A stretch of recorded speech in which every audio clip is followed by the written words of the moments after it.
In today's video, I'm going to teach you how to create Outlook account.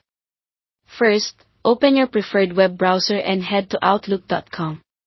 Make sure you see the secure lock icon in the address bar so you know you're on the official Microsoft site.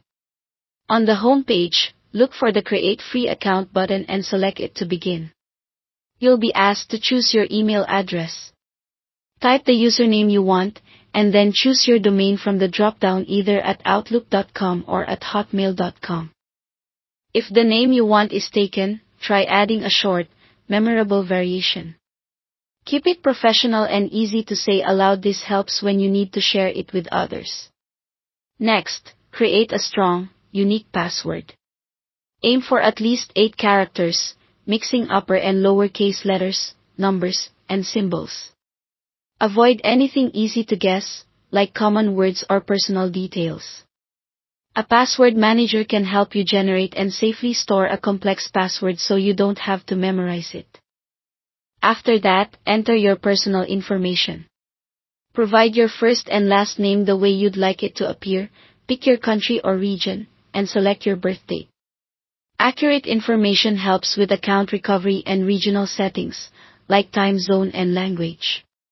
To keep automated bots out, Microsoft will ask you to verify that you're human. Complete the simple puzzle or visual test as directed on the screen. Take your time and follow the prompts. If you don't pass on the first try, you can repeat it. Once your account is created, you'll see an option to stay signed in. Choose this only on a private device that you trust, never on a shared or public computer. If security is a priority, you can leave this unchecked and sign in each time. Finally, let's personalize your inbox so it's comfortable to use from day one. Explore the layout options, such as turning focused inbox on or off, choosing a theme, and deciding whether the reading pane appears on the right or below your messages. Small tweaks now can make your email easier to scan and respond to later.